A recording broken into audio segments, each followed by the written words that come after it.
Salut tout le monde, bienvenue. Aujourd'hui on se retrouve pour la première vidéo de cette chaîne YouTube. Donc avant de passer au sujet principal, je vais commencer par la présenter. Je pense que vous venez tous, pour ceux qui arrivent vers la sortie de cette vidéo, de mon compte Instagram, Mangotaku, comme le nom de la chaîne YouTube. Donc pourquoi j'ai décidé de créer une chaîne, c'est tout simplement pour présenter des mangas et des animés sous format vidéo plutôt que sur Instagram justement. Parce que je trouve que c'est plus sympa, même si je continuerai peut-être à en présenter sur Instagram de temps en temps, pour ceux où il y a moins de choses à dire, mais qui sont quand même intéressants à présenter d'après moi. Je tiens à vous dire que j'ai pas de matériel, donc je pense que si je continue les vidéos et que ça me plaît, je vais acheter un micro, c'est le plus important pour moi, pour avoir une bonne qualité de son, c'est vraiment très important je trouve. Et je voulais aussi vous dire que je ne m'impose pas de rythme de vidéo. Par exemple, je ne vais pas me dire tous les lundis à 17h il y a une vidéo. Parce que si je m'oblige à faire des vidéos, je pense que je prendrai moins de plaisir et que je vais finir par m'en lasser. Donc je préfère faire des vidéos quand j'en ai envie. Voilà, c'est tout pour la présentation, c'était assez rapide. Donc maintenant, on va passer au sujet principal de la vidéo, c'est-à-dire la présentation de l'animé. C'est parti.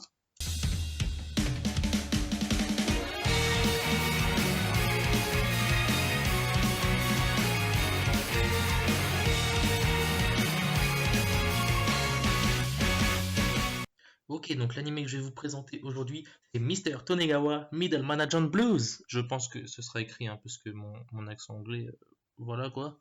Mais de toute façon, on va abréger par Monsieur Tonegawa, c'est très simple en français, il n'y a que deux mots, ça marche très bien aussi.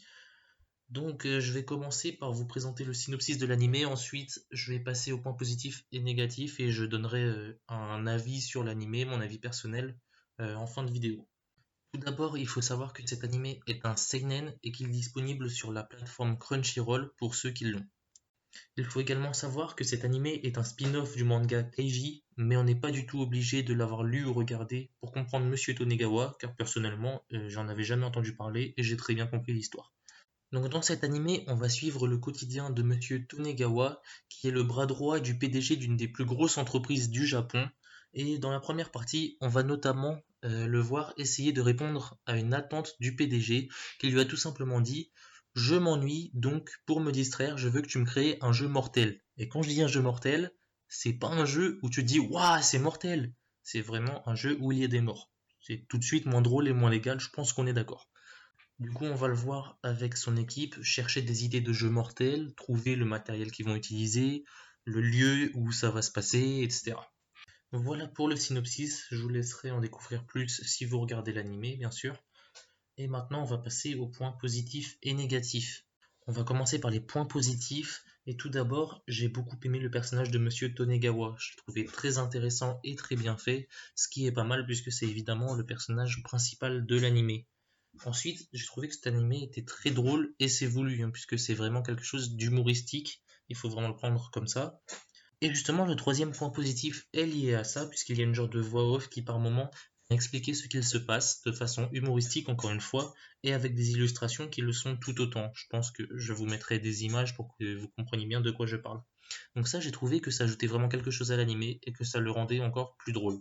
Le dernier point positif est tout simplement la première partie, jusqu'à l'épisode 13, où je n'ai vraiment rien à dire, mais vous allez voir dans les points négatifs pourquoi malheureusement je ne peux pas dire la même chose de la deuxième partie. Pour les points négatifs maintenant, eh bien le premier ça va justement être la deuxième partie que je trouve beaucoup moins bien que la première, même si elle n'est pas nulle. Pourquoi elle est moins bonne d'après moi? C'est parce que tout simplement un épisode sur deux à peu près on va suivre un autre personnage que Monsieur Tonegawa qui travaille dans la même entreprise mais qui est selon moi beaucoup moins intéressant et je ne l'aime pas plus que ça, donc forcément j'ai beaucoup moins aimé la deuxième partie. Et j'irais même jusqu'à dire que certains épisodes ou en tout cas certains passages sont limite inutiles et j'ai trouvé ça vraiment dommage que la deuxième partie vienne gâcher la première partie qui est selon moi vraiment très très bonne.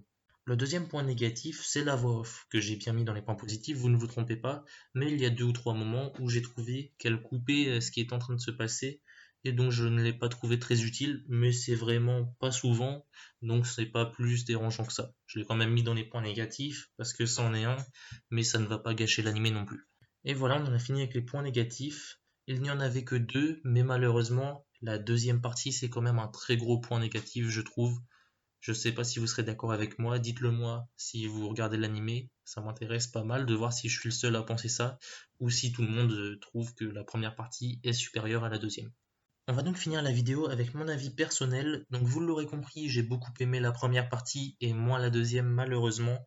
Mais ça n'empêche pas que pour moi c'est vraiment un bon animé que je vous recommande. Si vous voulez passer du bon temps, vous divertir ou voir un animé drôle, il fera largement l'affaire je pense. Il m'a bien fait sourire, alors je pense que ça devrait être le cas aussi pour vous. Et c'est pour ça que je recommande vraiment cet animé. C'est donc la fin de cette vidéo, n'hésitez pas à me dire dans les commentaires comment je pourrais m'améliorer. Merci d'être resté jusqu'au bout et on se retrouve bientôt pour une nouvelle vidéo.